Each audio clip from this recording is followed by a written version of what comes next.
जय माता की, जय श्री महाकाल। आज मैं आपको होली के लिए, होलिका दहन के लिए कुछ उपाय बता रही हूँ और उसके बारे में आपको बता रही हूँ कि क्या-क्या होली में होता है और आप अपना ध्यान रखें।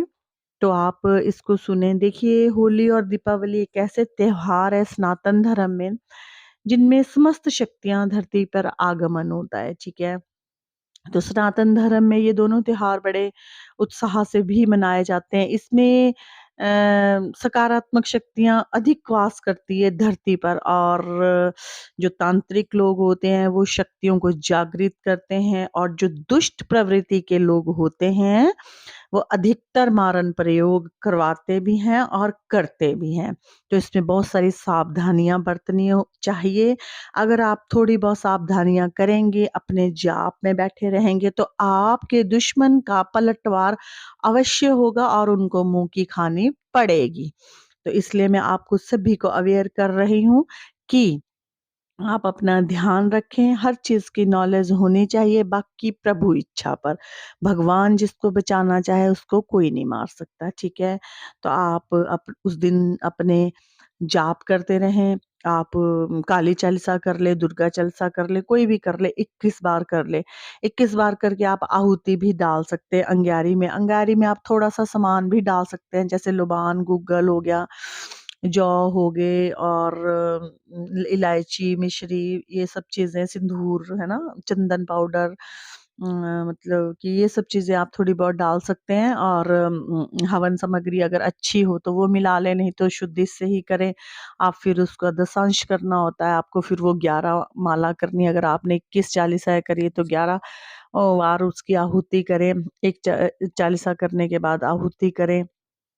तो ऐसे भी आप कर सकते हैं। जो मंत्र जिनके सिद्ध मंत्र है, जो मंत्र करते हैं वो भी कर सकते हैं। जो हनुमान चालीसा करते हैं वो हनुमान चालीसा भी कर सकते हैं। मतलब ये कुछ भी आपने करना है, शक्ति कोई भी है आपको बचाती जरूर है। समय लग जाता है लेकिन बचाती जरूर है।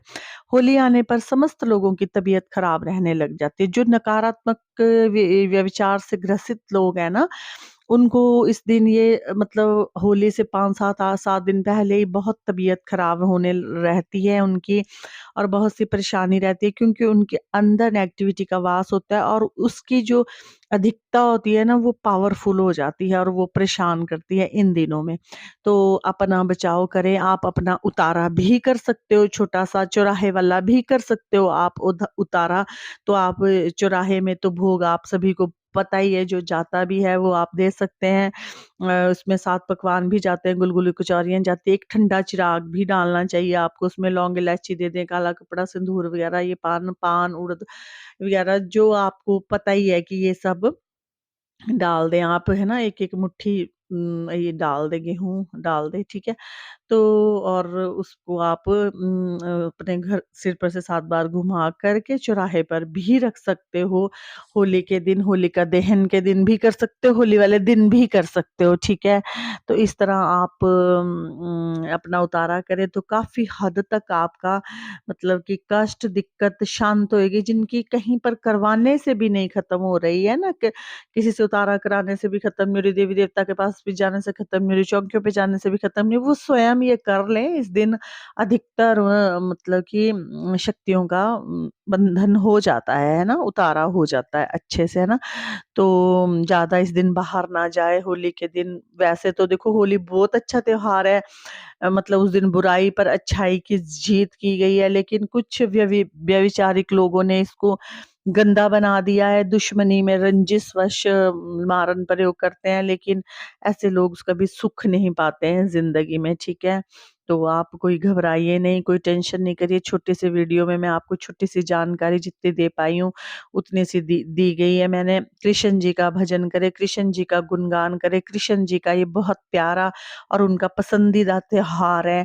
आप उस दिन वो कर सकते हो। तो इस दिन नकारात्मक शक्तियाँ भी बहुत प्रवेश करती है, बहुत तीव्र गति से प्रयोग करती है और बहुत से प्रयोग किए जाते हैं, तो आपको उस दिन कोई भी ज़्यादा सफ़ेद चीज़ या कुछ भी लेकर के ऐसे नहीं आना है ओपन, और ना ही वो खानी है।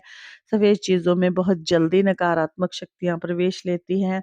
बाकी अपने इष्ट देवता को, जिसको आप इष्ट मानते हो, जैसे आप बाबा को मानते हैं, माता रानी को मानते हैं, किसी को भी मानते हैं, अपने गुरु को मानते हैं, तो उनको मीठे चावल लगाए अपने गुरु का भी भोग रखना चाहिए। मतलब कि होली दिवाली अपने गुरु का भी निकालना ही चाहिए, जैसे इष्ट देवता का निकालते हैं, आप अपने गुरु के लिए भी कुछ निकाल सकते हैं। तो ये इन दिनों में इनको लगता है और आपको एक विशेष आशीर्वाद मिलता है, ठीक है? तो बाकी होलिका दहन होली वाले दिन, जैसे कहीं अगर होली जलती है तब तो बहुत अच्छी बात है कि कोई होलिका दहन कर रहा है, पर आजकल करता कौन है ना? तो आप लोग जला भी सकते हैं, थोड़ी-सी लकड़ियाँ लेके होलिका दहन जला सकते हैं। तो आप उसमें एक जटा वाला नारियल अपने सिर पर से घुमा कर के ग्रहों की भी शांति हो जाती है और हर तरह की शांति हो जाती है। तो फिर वो आप उसको घुमा कर के होलिका दहन में भी जला सकते हो, तो आपको आई होप कि काफ़ी आराम मिलेगा, है ना? बाकी तो जैसे भी आप भोग देना चाहे, कोई शमशान भोग देना चाहता है वहाँ पे भी दे जा सकता है, पर चौराहे पर होते छोटी-छोटी क्रियाओं के भोग तो वहाँ भी हो जाते हैं। और बाकी ये एक प्रक्रिया है कि जो आप मुझे कहते रहते हो ना कि आप हमको ऐसा कुछ बताएँ जो कि हम खुद करें। तो बेटा ऐसा कुछ तो देखो, मैं तो खुद भी नहीं इतना ज़्यादा जानती हूँ कि भई क्या कुछ ज़्यादा करना, क्योंकि मेरी ये इस टाइप की लाइन नहीं है कि भई मैं आप सबको ये चीज़ें बताऊँ, तो फिर भी थोड़ी बहुत जो मुझको नॉलेज होती है वो मैं आपको दे देती हूँ। मेरी सिर्फ़ एक भक्ति मार्ग है, मैं भक्ति करती हूँ।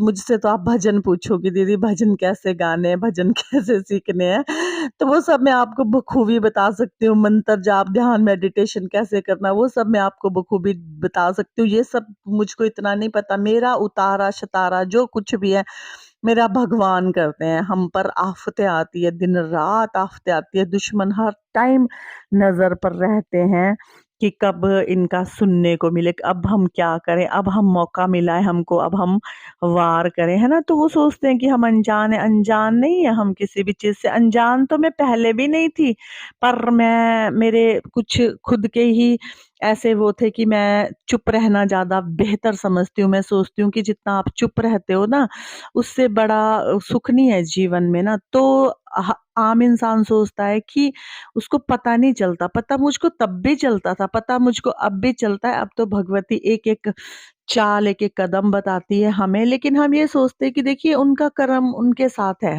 हम फिर भी सुखी हैं। सुख नहीं पाता ऐसा इंसान, मेरे से आप लिख के ले लो, जो भी इंसान किसी की आत्मा को सताता है, धोखा देता है, धोखे से उसको खाने के लिए देता है, मिला करके या कपड़ों में करके तंत्र देता है, या किसी भी चीज़ से कपड़ा उठा करके ले जाता है, किसी भी तरह से 2 नंबर का काम मैं इसको कहूँगी, जो भी कोई इंसान करता है, तो वो सुख नहीं पाता, ये मुझसे आप लिख के लीजिए। क्यों नहीं सुख पाता है? क्योंकि देखो, जो एक परमपिता परमेश्वर की भक्ति में दिन-रात विलिप्त है, उस इंसान को अगर आप छेड़ेंगी, जब वो प्रभु के ध्यान में हर टाइम लिप्त है, तो प्रभु भी उसके ध्यान में हर टाइम बैठे, वो छोड़ते नहीं हैं। आपको भ्रम होता है कि हाँ, कुछ कर दिया, कुछ कर दिया। जो भगवान का दास होता है ना, भगवान का सेवक होता है ना, भगवान उसकी हर टाइम राखी करते हैं। पल-पल की उनको खबर होती है कि कौन उसके घर क्या लेकर के आ रहा है, कौन अगली चाल चल रहा है, कौन अब क्या कर, उससे पहले ही वो इंतज़ाम कर देते हैं, उससे पहले ही वो उसका इंतज़ाम कर देते हैं। ये एक अच्छे और उच्च कोटि के भगत की निशानी होती है।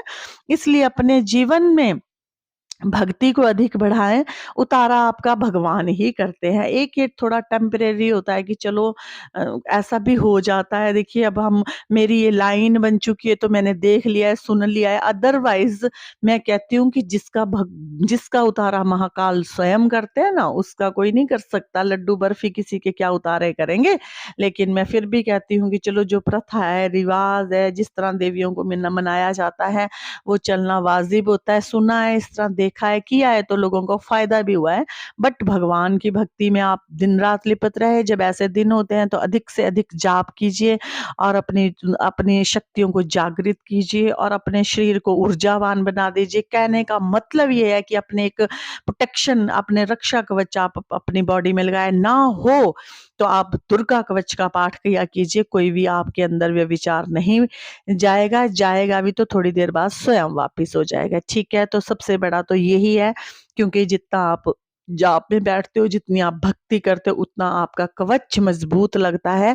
तो भगवान से बड़ा कवच नहीं है कोई, जिसको भगवान ने कवच लगा दिया उसका कवच कोई नहीं तोड़ सकता। लेकिन अगर आप ये इजीली कर सकते हो तो कर लें। जिनका नहीं ठीक हो रहा किसी भी तरह से, जाप भी कर रहे हैं, सब कुछ कर रहे हैं, तो उतारा करने में कुछ भी नहीं जाता है। चौराहे पे शक्तियां विराजमान होती है, कहा जाता है कि चौराहे की माता चौगानन माता को तंत्र की देवी माना जाता है।